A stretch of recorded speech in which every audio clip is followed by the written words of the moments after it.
ఒక ఉదయం ఇద్దరు స్నేహితులు ప్రభాస్ మరియు పవన్ కళ్యాణ్ ఒకరినొకరు ముఖాముఖిగా చూసి మాట్లాడుతున్నారు, అంటే ఎదురెదురుగా చూసి మాట్లాడుతున్నారు. అదే సమయంలో ప్రభాస్ యొక్క నీడ అచ్చంగా అతని వెనుకే పడింది. అప్పుడు ప్రభాస్ ఏ దిక్కున నిల్చొని ఉన్నాడు అని అడుగుతున్నాడు. ఓకేనా, ఇక్కడ సూర్యుడు ఉన్నాడు.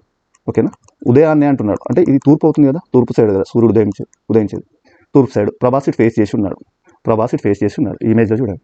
అప్పుడు ప్రభాస్ యొక్క నీడ ఎక్కడ పడుతుంది? వెనక సైడ్ పడుతుంది. ఇక్కడ వెనక సైడ్ పడిందా? అచ్చంగా అతని వెనక సైడ్ పడిందా, వెనకకే పడిందా? సో ఇక్కడ ఇమేజ్ల ప్రకారం ఇది తూర్పు అయినప్పుడు ప్రభాస్ నీడ అతని వెనక పడింది, అటు సైడ్ ఫేస్ చేసి ఉన్నాడు. ఏమడుతున్నా? ప్రభాస్ ఏ దిక్కున నిల్చొని ఉన్నాడు? ఏ దిక్కున్నాడు ప్రభాస్? ఇప్పుడు తూర్పు సైడ్ చూస్తున్నాడు కదా, తూర్పు. ఓకేనా, ఆ ఇమేజ్ ప్రకారం మనం ఊహించుకుంటే సరిపోతుంది, ఈజీగా వస్తుంది సమాధానం అని. షాడో సంబంధించి ఎటైనా అడగనివ్వండి, ఇక్కడ సూర్యోదయమా సాయంత్రమా సూర్యాస్తమయమా ఇక్కడ ఉన్నా కూడా, ఇప్పుడు ఫర్ ఎగ్జాంపుల్ సూర్యాస్తమయం సైడ్ ఉన్నాడు, పడమర సైడ్ ఇటు ఫేస్ చేసి ఉన్నారు. ఇటు ఫేస్ చేసి ఉన్నప్పుడు బ్యాక్ సైడ్ పడుతుంది నీడ అనేది. ఓకేనా, అప్పుడు వెనక సైడ్ ఉన్న డైరెక్షన్ ఏముంటుంది? అప్పుడు ఈస్ట్ ఉంటుంది. ఇక్కడ నీడ ఎటు సైడ్ పడింది అని అంటే అప్పుడు తూర్పు సైడ్ పడుతుంది. ఖచ్చితంగా మనకి ఏంటిదంటే ఎటు సైడ్ చూస్తున్నా సూర్యునికి సంబంధించి నీడ అనేది వెనక సైడే పడుతుంది. ఓకేనా, దానికి సంబంధించి మనం ఒక్కటి ఐడియా ఉంటే ఏ సమాధానమైనా చేస్తాం.